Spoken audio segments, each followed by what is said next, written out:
భయపడొద్దని చెప్పి లోకేష్, కిలారి రాజేష్, చంద్రబాబు, పిఎస్ శ్రీనివాసు వీళ్ళు నలుగురు కలిసి నాతో ఎవరైతే మాట్లాడుతున్నాడో జిమ్మి బాబు, పుల్లారావు వాళ్ళతో మాట్లాడుకొని ఏకేకాంతో మనం మాట్లాడదాం, కేసు కొట్టివేస్తారు, అప్పటి వరకు మీరు ప్రశాంతంగా ఉండండి అని చెప్పి నన్ను విజయవాడకు తరలించిన తర్వాత నాతో బలవంతంగా సంతకాలు పెట్టించుకొని తెల్ల పేపర్ల మీద నీకు బెయిల్ వేస్తున్నామని చెప్పి ఒకసారి అంటారు, నీ మీద క్వాష్ చేస్తున్నాం ఒకసారి అంటారు, లేదు నువ్వు నేరం ఒప్పుకొని సరెండర్ చేయించి నీకు బెయిల్ ఇచ్చి తీసుకొచ్చి. ఎందుకంటే ఒకరోజు 2 నెలలు పోయినా నేను 6 నెలల వరకు అక్కడ మచిలీపట్నము, నూజివీడు, అక్కడ మామిడి తోటలలో అండర్ గ్రౌండ్లో ఉంచి పగలు సూర్యుని కనిపించని వాళ్ళు నైట్ టైం ఏదో వాళ్ళు టాస్క్ ఫోర్స్ వాళ్ళు ఇట్లా కారు దిగి ఒక 2 కిలోమీటర్లు నడిపించి మళ్ళీ కార్లు వేసుకొని పోయి నన్ను ఎంత ఇవాళ రేపు ఒక నక్సలైట్ పట్టుకున్న, ఐఎస్ఐ తీవ్రవాదులు పట్టుకున్న తీసుకొచ్చి స్టేషన్లో కూర్చోబెట్టి ప్రజలకు చూపించారు. కానీ అంతకంటే ఘోరంగా నన్ను హరాస్మెంట్ చేసి మా పిల్లలు మీడియా ద్వారా ఎంత మొత్తుకున్నప్పుడు కూడా మా కనీసం మానవత్వం చూపకుండా లోకేష్ ప్రభుత్వము, అప్పుడున్న ఏబి వెంకటేశ్వరరావు నన్ను ఎంత వేధించిర్రో అవన్నిటికీ కూడా ఈరోజు ప్రాయశ్చిత్తం చేసుకునే అవసరం నాకు వచ్చింది. కాబట్టి నేను మీడియా ద్వారా రేపు సుప్రీంకోర్టు న్యాయవాది జస్టిస్ గారికి జరిగినట్టు ఉన్నట్టు అంశాల వారీగా కూడా నేను వారికి లేఖ సమర్పించాను. ఈ లేఖ ద్వారా నేను చీఫ్ జస్టిస్ గారికి ఒకటే చెప్తున్నా, మీరు కనుక, ఎందుకంటే చీఫ్ జస్టిస్ గారి గురించి మనం ఈ మధ్య కాలంలో చూసినాం, దొంగ ఓట్ల నమోదు ప్రక్రియలో ఎలక్షన్ కమిషన్ సహితం ఆయన ఎదిరించి ఆ ప్రజాస్వామ్యయుతంగా ఓటు హక్కును కాపాడాలని చెప్పి ఒక చిత్తశుద్ధితో ఉన్న చీఫ్ జస్టిస్ గారు ఇదే ఎమ్మెల్యేల ఓట్లు, అంటే కొన్ని లక్షల మంది వేసిన ఓట్ల ద్వారా ఎన్నుకోబడిన ప్రజాప్రతినిధులు కూడా వాళ్ళ ఓట్లను కొనే కుట్ర చేసి వాళ్ళ ద్వారా ఏర్పడిన ప్రభుత్వాన్ని పడేసే ఈ దుర్మార్గులైనటువంటి చంద్రబాబును కానీ, దానికి అప్పుడున్న పార్టీలో ఉన్న సహకరించిన రేవంత్ రెడ్డిని కానీ ఆయన ఏమాత్రం కూడా ఓర్చరు, సహించరు. వారిపైన కూడా దర్యాప్తు చేయాలని చెప్పి ఈ కేసును తిరిగి ఓపెన్ చేయడానికి ఆయన ఆదేశాలు ఇస్తాడని చెప్పి నేను సుముఖత వ్యక్తం చేసి విశ్వాసంతో ఆయన చేసే ఈ రాబోయే దర్యాప్తు ఏదైతే ఓటుకు నోటు కేసును తిరిగి పరిశీలించమని చెప్పే దర్యాప్తు నిష్పాక్షికంగా జరిగే విధంగా పటిష్టమైన ఆదేశాలు ఇచ్చే విధంగా చీఫ్ జస్టిస్ గారు వ్యవహరించాలని చెప్పి ఈ సందర్భంగా మీడియా ద్వారా వారికి రాసిన లేఖను మీకు అందజేస్తున్నాను. వాస్తవానికి ఒక నిందితుడు ఎవరైనా ఉంటే తన కేసులోంచి తను తప్పించుకోవాలని, తనకు తప్పు చేసినప్పటికీ కూడా నాకేం తెలియదని చెప్పి తప్పించుకోవాలని చూస్తారు. మరి నువ్వెందుకు ఉల్టా తిరుగుతున్నావు, బ్లాక్మెయిల్ చేస్తున్నావా, లేదా నీకు ఇస్తాన ప్యాకేజ్ ఇవ్వలేదా, లేదా నీకు ఇంకేమైనా చేస్తారా అని చెప్పి జనరల్గా సాధారణంగా కొంతమంది నా మిత్రులు కానీ నన్ను పరోక్షంగా వ్యతిరేకించే వాళ్ళు అడుగుతున్నారు. నిజమే, నేను కూడా బుద్ధి గడ్డి తిని 5 కోట్లకు 50 లక్షల చొప్పునని కమిషన్ ఇస్తా అని చెప్పి పోయిన నేను అదే ఇప్పుడు 9 సంవత్సరాలు ఈడీ కోర్టుకు అక్కడ కోర్టుకు తిరుగుతుంటే నేను పెట్టుకున్న ఖర్చు నేను వాళ్ళ దగ్గర నుంచి తీసుకోవడానికి ఇప్పుడు నేను మీడియా ముఖంగా వాళ్లకు నేను సవాలు విసురుతున్నా. ఆ రోజు రేవంత్ రెడ్డి గారు నువ్వు నాకు 50 లక్షలు ఇస్తా అని చెప్పి మాటిచ్చి నమ్మించి మోసం చేసి నువ్వు అరెస్ట్ అయిన తర్వాత నీ భార్యతోటి ఫోన్ చేయించిన గీతారెడ్డితోటి మత్తయ్య కనుక తెలంగాణ పోలీసులు సరెండర్ చేస్తే ఎమ్మటే మత్తయ్యను అరెస్ట్ చేస్తే చంద్రబాబు రేవంత్ రెడ్డిని పార్టీ నుంచి బహిష్కరిస్తామని చెప్పి ఆయన ఒక బహిష్కరణ నోటు రెడీ చేసి పెట్టుకున్నట. ఒకవేళ పార్టీ నుంచి బహిష్కరణకు గురైతే ఏ పార్టీ గురించి అయితే పనిచేసినో రేవంత్ రెడ్డి ఆయన యొక్క రాజకీయ భవిష్యత్తు అయిపోతుంది. కాబట్టి నేను ఇక్కడ ఏసీబీ కోటర్లోనే ఆత్మహత్య చేసుకుంటాను కాబట్టి మత్తయ్యను సరెండర్ కావద్దని చెప్పి గీతారెడ్డి రేవంత్ రెడ్డి గారి సతీమణితోటి గీతారెడ్డితోటి ఇదే జిమ్మిబాబు అనే వ్యక్తితోటి వాళ్ళు నాకు సాక్ష్యం చెప్పించినందుకే నేను మానవత దృక్పథంతో రేవంత్ రెడ్డి యొక్క ప్రాణము ఆత్మహత్య చేసుకోవద్దు, ఆయన నన్ను వాడుకున్నాక నాకు మోసం జరిగింది, అయినప్పటికీ కూడా నేను ఒక వ్యక్తి ప్రాణాన్ని కాపాడాలని చెప్పి నేను నీ మాటకు విని నేను వాళ్ళంతా చిత్రహింసలు పెట్టినప్పటికి కూడా నేను మౌనంగా ఉంటే ఈరోజు సీఎం అధికారంలో అయినప్పటికీ కూడా కనీసం నీకు ఒక మానవత్వం, ఒక కరుణ లేకుండా రేవంత్ రెడ్డి నా పట్ల వ్యవహరిస్తున్న వైఖరికి మనస్తాపం చెంది తీవ్ర ఆవేదనతో నేను ఈ సుప్రీంకోర్టులో అప్రూవర్ పిటిషన్ వేసి ఈ తీర్పులో పూర్తి దర్యాప్తు జరగాలని చెప్పి నేను డిమాండ్ చేస్తున్నాను. ఎందుకు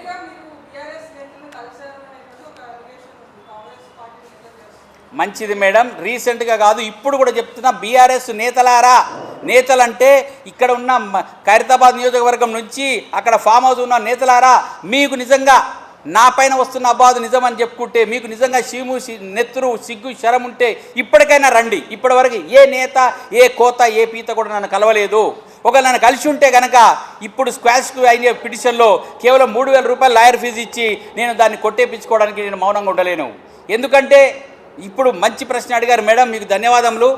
నిజంగా చెప్పాలనుకుంటే బీఆర్ఎస్ నేతలే గనక నేను హైదరాబాద్కు వచ్చిన తర్వాత నాకు సపోర్ట్గా ఉండుంటే ఎన్ని కేసులు నమోదు చేసి ఇదే రేవంత్ రెడ్డిని ఇదే చంద్రబాబును ఓటుకునేటి కేసు కాకుండా వేరే కేసులో కూడా మేము వాళ్ళని అరెస్ట్ చేసి ఇక్కడ తీసుకొచ్చే వాళ్ళు. కానీ బీఆర్ఎస్ నేతలు ఒక రాజధర్మానికి కట్టుబడి ఉన్నారని చెప్పి నాకు తెలిసింది.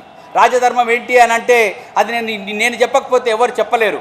రాజధర్మం ఏమిటంటే ఓటుకు నోటు కేసు నిందితులను, ఓటుకు నోటు ద్వారా ప్రభుత్వాన్ని కూల్చేయాలని చెప్పుకున్న నిందితులను పట్టుకోవడానికి చట్ట వ్యతిరేకంగా ఫోన్ ట్యాపింగ్ ద్వారా పట్టుకున్న పాపం చేసిన బీఆర్ఎస్ పార్టీ ఇప్పటికి కూడా, ఈరోజు కూడా నేను ఇక్కడున్న మన నమస్తే రిపోర్టర్ కానీ టీ న్యూస్ రిపోర్టర్ కానీ చెప్తున్నా, మీకు దయచేసి మీకు బీఆర్ఎస్ పార్టీకి ఈ అవకాశాన్ని వినియోగించుకొని నాకు సహకరించండి, నాకు కోర్టు ఖర్చులను ఇవ్వండి, కనీసం నాకు వెళ్ళే జీతభత్యాలన్న ఖర్చులు ఇస్తే నేను మీ తరపున న్యాయ పోరాటం చేస్తా.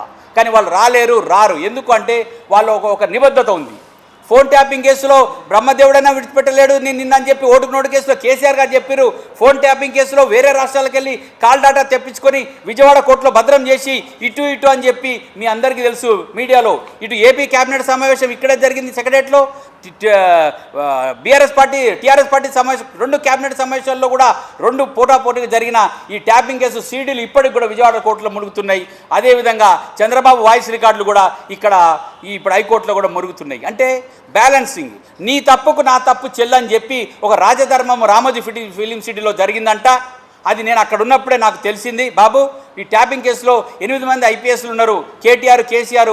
ఇప్పుడు చంద్రబాబును కనుక తీసుకొస్తే అవసరమైతే చెర్లపల్లి జైలుకి తీసుకుపోతావు. కానీ ట్యాపింగ్ కేసు ట్రాయ్ నిబంధనల ప్రకారంగా ఇప్పుడు నిన్న కవిత ఉండొచ్చిన తీహార్ జైలుకి పోవాల్సి వస్తుంది.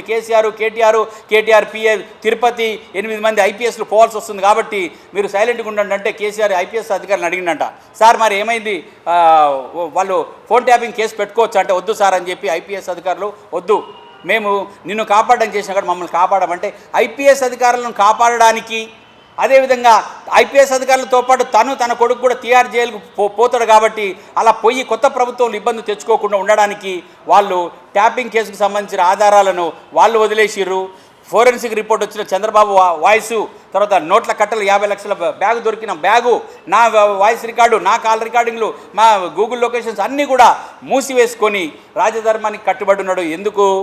ఫోన్ ట్యాపింగ్ కేసు ద్వారా చంద్రబాబును కానీ రేవంత్ రెడ్డిని కానీ ఏపీ ప్రభుత్వం ఇబ్బంది పెట్టొద్దని ఒక నిబద్ధత కట్టుబడ్డ నేత కేసీఆర్ గారు. ఈరోజు నేను కేసీఆర్ గారికి సలాం కొడుతున్నా. అదేవిధంగా ఇప్పుడు అంటే నువ్వు టీఆర్ఎస్ తొత్తు అంటుండొచ్చు, ఇప్పుడు నేను చెప్పిన తర్వాత చెప్పండి.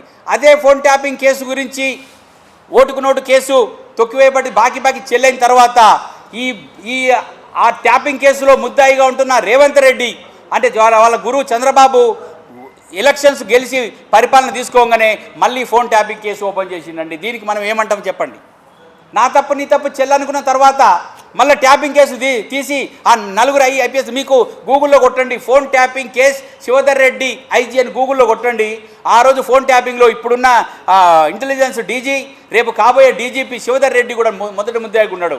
వాళ్ళని ఎవరిని తీసుకురాలి, ఏదో వాళ్ళ కులస్తులు ఉన్నారని చెప్పి ప్రభాకర్ రావు, రాధాకృష్ణరావు ఉంటే వాళ్ళని మాత్రం తీసుకొని ఏదైతే రాజధర్మ ప్రకారంగా ఫోన్ ట్యాపింగ్ కేసును వదిలేస్తామని చెప్తే ఆ ఫోన్ ట్యాపింగ్ కేసు వదిలేసి కొత్త ట్యాపింగ్ ఓపెన్ చేసి ఈ రాజధర్మాన్ని కూడా ధిక్కరించిన దుర్మార్గుడు రేవంత్ రెడ్డి తిరిగి ఫోన్ ట్యాపింగ్ కేసులో వాళ్ళు ఇబ్బంది పెడుతున్నాడు.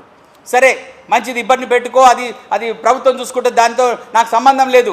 ఇప్పుడు ఓటుకు నోటు కేసులో కూడా ఎందుకు తిరిగి దర్యాప్తు కావాలని చెప్పి తెలంగాణ ప్రభుత్వం అడిగిందంటే నాకు తెలిసిన సమాచారం ప్రకారం ఇప్పటికే అన్ని ఆధారాలు కూడా హైకోర్టు ఇన్ కెమెరా ప్రొసీడింగ్లో తుడిచివేయబడ్డాయి.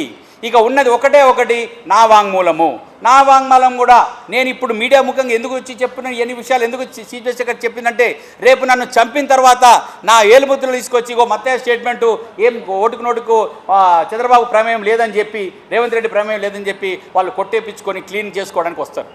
లేదా నేను ఎంత స్టేట్మెంట్ ఇచ్చినప్పుడు కూడా మనకు తెలుసు దొంగలు ఉంటే దొంగల స్టేట్మెంట్ కాదు, బయటకు అవుట్పుట్ కోర్టుకు వచ్చే స్టేట్మెంట్ లోపలే మారుతున్న సంగతి మనకు తెలుసు. అదేవిధంగా నా స్టేట్మెంట్ అంతా మార్చేసి మత్తే ఏదో డబ్బులు ఆశించో లేకపోతే మైండ్ క్రాక్ అయ్యో ఇట్లా మాట్లాడు కానీ ఆయన మా ముందు నిజాలు ఒప్పుకున్నాడు అని చెప్పి సంబంధం లేదని చెప్పి ఈ కేసులో నుంచి చంద్రబాబు పేరు, రేవంత్ రెడ్డి పేరు శాశ్వతంగా తీసివేయించుకోవడానికి ఇప్పుడున్న అధికారాన్ని తెలంగాణ రాష్ట్ర ప్రభుత్వం ద్వారా ఇప్పుడున్న కాంగ్రెస్ ముఖ్యమంత్రి రేవంత్ రెడ్డి దుర్వినియోగం చేయడానికి కేసులు సుప్రీంకోర్టులో కేసును త్వరితంగా విచారణకు వచ్చే విధంగా వాదింపజేసిండు. ఇది కాదంటారా? నేను సవాల్ రేవంత్ రెడ్డి గారు మీరు మేనకా గురుస్వామి గారిని అడగండి, ఎందుకు నువ్వు అంత తొందరగా ఎందుకు విచారణ కావాలని చెప్పినావు. అయితే ఇవేమీ లోగుట్టులు తెలియని అమాయకుడు చీఫ్ జస్టిస్ గొగోయ్ సార్ ఏమన్నాడంటే, ఈజ్ ఇట్ తెలంగాణ ప్రభుత్వము ముఖ్యమంత్రి ఉన్న దాంట్లో కూడా మీరు దర్యాప్తు అడుగుతున్నారా అని చెప్పి ఆయన అభినందించిండు. కానీ ఆ అభినందన వెనుక ఉన్న ఈ అంతరార్థం ఆయనకు తెలియదు కాబట్టి ఇప్పుడు ఆ అంతరార్థాన్ని నేను మీ ముందుకు తీసుకొస్తున్నాను. అంతరార్థం అంటే ఏమిటి? కేవలం నా ఒక్క స్టేట్మెంటే కాదు, నా ద్వారా మొదలైన కేసుకు సంబంధించిన ప్రతి విషయంలో కూడా దర్యాప్తు చేయాలి. మేనకా గురుస్వామి గారికి నేను డిమాండ్ విసురుతున్నా. తెలంగాణ ప్రభుత్వానికి, తెలంగాణ డీజీపీకి, తెలంగాణ ఇంటెలిజెన్స్ వారికి మేము సవాల్ విసురుతున్నాం. ఏదైతే కోర్టులో చీఫ్ జస్టిస్ ముందు మీరు ప్రమాణపూర్వకంగా చేసిన మీ యొక్క అఫిడవిట్ ఏదైతే వాదనలు ఉన్నాయో ఆ వాదనలకు కట్టుబడి తెలంగాణ ఓటుకు నోటు కేసులో ప్రతి అంశాన్ని కూడా మీరు పరిశీలిస్తే ఇంకా 8 ఎఫ్ఐఆర్లు కావాల్సి వస్తుంది. నన్ను బలవంతంగా వాళ్ళు ఏపీ గవర్నమెంట్ వాళ్ళు తీసుకెళ్లి కిడ్నాప్ చేసిన కేసు ఒకటైతే, సత్యనారాయణపురం పోలీస్ స్టేషన్లో కేసీఆర్ పైన కేటీఆర్ పైన పెట్టిన కేసు రెండో కేసు. మూడో కేసు 164 స్టేట్మెంట్ విజయవాడ కోర్టులో వేసి నేను ఓటుకు నోటు కేసు గురించి కలవలేదు ఎమ్మెల్సీని, ఏదో క్రిస్టియన్ మీటింగ్ గురించి కలిసానని చెప్పి తప్పుడు వాంగ్మూలం నాతోటి రాయించుకొని ఆ రోజు మా ఫ్యామిలీని కల్పిస్తానంటే విజయవాడకు వచ్చిన నేను వచ్చే నువ్వు కోర్టులో సాక్ష్యం చెప్తాను మీ ఫ్యామిలీని కల్పిస్తానని చెప్పి ఎంత ఒక నక్సలైట్లు ఐఎస్ఐ తీవ్రవాదులు కూడా అంత సెంటిమెంటల్ గేమ్ ఆడారు. కానీ సెంటిమెంటల్ గేమ్ ఆడిన తర్వాత కోర్టులో నేను ఏం సంబంధం లేదని 164 ఇచ్చిన తర్వాతనే మా పిల్లల్ని కృష్ణా బ్యారేజ్ దగ్గర బ్యారేజ్ అవతల వాళ్ళని పెట్టి బ్యారేజ్ అవతల పెట్టి ఇట్లా చేతులు పీసి తిరిగి నన్ను కళ్ళు గదలు కట్టి తీసుకెళ్ళారు. అంటిల్ హైకోర్టులో ఇన్ కెమెరా ప్రొసీడింగ్ ద్వారా చంద్రబాబు పేరు క్వాష్ అయ్యేంత వరకు నన్ను కేవలం ఊపిరితో ఉంచారు. కానీ నాకు ఆలోచనలు కానీ వార్తా పేపర్లు కానీ ఏది తెలియకుండా, ఈవెన్ ఆదివారం అక్కడ ఏమైనా చర్చ్ ఉంటే కళ్ళు మూసుకొని గుడ్డలు కట్టుకున్న చర్చిలో కూర్చొని వస్తారా బాబా అంటే కూడా లేదండి మాకు పైనుంచి ఆదేశాలు లేవని చెప్పి అంత కర్కశంగా నాతో వ్యవహరించారు. ఇప్పుడు మీరు అంత ఈజీగా స్టేట్మెంట్ తప్పించుకొని కేసులోంచి వెళ్ళిపోతానంటే నేను ఎందుకు వదిలిపెడతా? అయితే ప్రజాస్వామ్యయుతంగా ఓటు కేసు ద్వారా తప్పు చేసిన ప్రతి ఒక్క నిందితుడు కూడా ఇందులో భాగస్వామ్యం ఉన్న చంద్రబాబు కానీ లోకేష్ కానీ అప్పుడున్న పోలీసు యంత్రాంగం కానీ. ఇప్పుడు మీకు ఒక చిన్న ఉదాహరణ చెప్తా. ఇన్ కెమెరా ప్రొసీడింగ్కి ఒప్పించి కనకమేడల అని చెప్పి ఒక అడ్వకేట్, సాధారణ అడ్వకేట్, ఆయన రాజ్యసభ సీటు తీసుకున్నాడు. ప్రతి ఒక్కరు కూడా ఎవరైతే ఏజీలు కానీ ప్రతి ఒక్కరు, మరి ముఖ్యంగా రేవంత్ రెడ్డి గారితో పాటు చెర్రపల్లి జైలు ఆయన గుంట వండి పెట్టిన ఒక జీవిత ఖైదీ, ఆ జీవిత ఖైదీకి కూడా ఈయన సీఎం కాగానే వానికి క్షమాభిక్ష పెట్టిండు. ఏదైతే మరి మీడియా ముందు చెప్పొద్దు అంటున్నారు, కానీ నిన్న ఆల్రెడీ పేపర్లు వచ్చినా చెప్తున్నాను. ఇన్ కెమెరా ప్రొసీడింగ్ ద్వారా జస్టిస్ శివశంకర్ అనే ఒక వ్యక్తి, ఆయన జడ్జిగా కూడా నేను పిలవదలుచుకోలేదు. ఎందుకంటే నా వాంగ్మూలము, నా తప్పుడు సంతకాలను గుడ్డిగా నమ్మి ఉన్న సజీవ ఆధారాలను కూడా తోసిపుట్టేసి క్లీన్ చిట్ ఇచ్చి కేసు కొట్టేసి స్క్వాష్ ఇచ్చిన ఆ జడ్జి గారు ఈరోజు ఎక్కడున్నారండి? రండి మీడియా ద్వారా పోదాం, ఇక్కడ లైవ్ పెట్టుకొని పోదాం. బీఆర్కే భవన్లో పోలీసు విజిలెన్స్ కమిషనర్ చైర్మన్గా ఆయన ఉన్నాడు. ఎట్లా ఉంటాడు? Who is Shivshankar? తెలంగాణలో నిజంగా కాంగ్రెస్ ప్రభుత్వం నుంచి పనిచేసిన ఐపీఎస్లు లేరా? ఆ కాంగ్రెస్ ప్రభుత్వానికి అనుకూలంగా పనిచేసిన జడ్జిలు లేరా? ఈ శివశంకర్కు చంద్రబాబు కేసు కొట్టేస్తే ఏపీలో ఇచ్చుకోవాలి పోస్టు, కానీ రేవంత్ రెడ్డి ఇక్కడ కాంగ్రెస్లో ఇవ్వడం అంటే ఇది రాష్ట్రమా, రాష్ట్ర ప్రభుత్వమా, లేకపోతే ఇంట్లో పనిచేసుకుంటే వాని వీడిని పెట్టుకోవడమా? అంటే చీఫ్ జస్టిస్లకు రాజ్యాంగబద్ధమైన పదవులు ఇవ్వడంలో కూడా కుమ్మక్కై నేటికి చంద్రబాబు కన్సర్నలతో నడుస్తున్న రేవంత్ రెడ్డిని నేను ఒకటే విజ్ఞప్తి చేస్తున్నా. అయ్యా ముఖ్యమంత్రి గారు, దర్యాప్తు చేస్తే పూర్తిగా దర్యాప్తు చేయి, లేదా నువ్వన్నట్టుగా నీకు ఇబ్బంది వద్దు, నాకు ఇబ్బంది వద్దు. మీడియా ముఖంగా నేను ఒప్పుకుంటున్నా. నేను కూడా కేసులో ఏం పోలేదని చెప్తా, నాకు సంబంధం లేదంట. నేను ఏదో మత ప్రచారం గురించి పోయినా ఎమ్మెల్యే దగ్గరికి ఏ చంద్రబాబును కలవలేదు, ఎవరి రేవంత్ రెడ్డి కలవలేదు, అన్నీ మీరు అనుకూలంగా నేను ఒప్పుకుంటా. కానీ నాకు జరిగిన, నా కుటుంబానికి జరిగిన నష్టపరిహారాన్ని నువ్వు అధికారికంగా ఇస్తావా, అనధికారికంగా ఇస్తావా? మీకు ఓపికంటే అరే నిజమే అని చెప్పి నన్ను వరద బాధితులను వాళ్ళని పరామర్శిస్తున్న నన్ను కూడా పరామర్శించి నాకు కూడా ఏదైనా సాయం చేయి, లేదా నిజంగా చిత్తశుద్ధి ఉంటే పూర్తి దర్యాప్తు జరిపించు. ఫోన్ ట్యాపింగ్ కేసు దగ్గర నుంచి మొదలు పెట్టుకుంటే ఫోన్ ట్యాపింగ్ రికార్డులు కూడా అప్పుడు ఇక్కడ ప్రభుత్వం 8 మంది ఐపీఎస్లో ఫోన్ ట్యాపింగ్లు ఉన్నాయి. విజయవాడ కోర్టులో కూడా పిటిషన్ అయ్యి ఈరోజు సుప్రీంకోర్టులో నువ్వు విచారణ కావాలంటున్నావు కదా, ఏపీ కోర్టులో కూడా పిటిషన్ వేసి దాని విచారణ కూడా మొదలుపెట్టు. ట్యాపింగ్ చేసిన అధికారులు నీ పక్కన శివధర్ రెడ్డితో సహా అవినాష్ మహంతి ఇంకా 7 మంది ఐపీఎస్ ఉన్నారు, వాళ్ళందరూ కూడా దర్యాప్తు చేసి పూర్తి దర్యాప్తు చేయాలని చెప్పి నేను ప్రభుత్వం డిమాండ్ చేస్తున్నా. ఈ సందర్భంగా మీడియా ప్రభువులకు నేను తెలియజెప్పేది ఏంటంటే, నేను ఎంత అరిసినా ఒరిజినా కానీ రేపు దర్యాప్తు అనేది మొదలైతే దర్యాప్తు చేయవలసిన హైకోర్టులో మీకు సవాలిస్తున్నా, మీడియా వారికి సవాలిస్తున్నా, లేదా మీడియా వారికి చేతులు జోడించి వేడుకుంటున్నా, నా కేసు స్క్వాష్ అయిన కేసుకు సంబంధించిన ఒరిజినల్ ఫైల్ ఎక్కడుందో చూపించి పెడితే మీకు మా కేపాల్ గాన్ లాగా ఒక 100 కోట్లు బహుమతి ఇచ్చేస్తా. సవాల్ మీడియా ముఖంగా. రేవంత్ రెడ్డి క్వాష్ చేయించిన మీ ఏజీ తోటి హైకోర్టులో ఒరిజినల్ ఫైలు చూపించి ఒరిజినల్ ఫైల్ ఉంది అని చెప్పి హైకోర్టులో చూపి, లేదనుకో రేపో ఎల్లుండో నేను ఒక డ్రాఫ్ట్ రాసుకొని పోయి హైకోర్టు ముందు నిరసన దీక్ష చేస్తా. అంటే పాత్రికేయ ప్రభులారా, నేను ఎంత మొత్తుకున్నా, మీరు ఎంత రాసినా, లేవలేని కేసీఆర్ లేచొచ్చి కూడా నేను కొట్లాడతా అని చెప్పినా, ఇంకెవరైనా బీజేపీ నేను కాంగ్రెస్ ఇబ్బంది పడాలని ఏ ప్రజా సంఘాలు ఎవరు వచ్చినప్పటికి కూడా అసలు ఆ కేసు ఫైలే పోయింది. దానికి నేనే సాక్ష్యం. సర్టిఫైడ్ కాపీ కావాలని పిటిషన్ వేస్తే నా పేరు మీద ఫైల్ దొరకలేదన్నారు, మా భార్య పేరు మీద ఫైల్ దొరకలేదన్నారు, వేరే అడ్వకేట్ అంటే ఫైల్ కూడా లేదు. చంద్రబాబు వాయిస్ రికార్డు ఉన్న ఆ ఏదైతే సీడీ భద్రపరిచారో ఆ సీడీలు లేవు టెక్నికల్ గ్రౌండ్స్. ఫైలు పేపర్ రూపంలో ఉన్న 900 పేజీల ఫైల్ కూడా మాయం చేసి ఈరోజు ఆ జస్టిస్ని తీసుకొచ్చి ఆయనకు పదవి ఇచ్చేసారు. ఈ రకంగా ఫిడ్ ప్రో జరిగి ప్రజాస్వామ్యం అపస్సు పాలవుతుంటే ఆయన ముద్దాయిని ఎట్లా అయినా మరి వేరే రకంగా చెప్పొద్దు. 4 సార్లు వ్యభిచార కేసులో పట్టుబడ్డ ఒక మహిళ వచ్చంట వ్యభిచారం చేయొద్దు, లేకపోతే వ్యభిచారం చేసే వాళ్ళ ఆ హక్కులను కాపాడని చెప్పి పోరాటం చేస్తున్నట్టుగా, ఓటుకు నేడు కేసులో 9 సంవత్సరాలు కోర్టుల చుట్టూ తిరిగిపోయిన నిర్దోషిని, పాపిష్టిని, శాపగ్రస్తుని నేనే, నా ద్వారానే ఈ ఓటుకు నోటు వ్యవస్థ అనేది జరగకుండా ప్రజాప్రతినిధుల ఓట్లు ఇకపైన ఏ పార్టీ కూడా, ఏ అధికార పార్టీ కూడా కోట్లు ఇచ్చి ఓట్లు కొనే ప్రక్రియ మొదలు కావద్దంటే పూర్తి వాస్తవాలు బయటకు వచ్చే వరకు నేను పోరాటం చేస్తానని చెప్పి ఈ సందర్భంగా మీడియా ముందు చెప్పి చీఫ్ జస్టిస్ గారికి కూడా ఈ లేఖ సమర్పించినాను.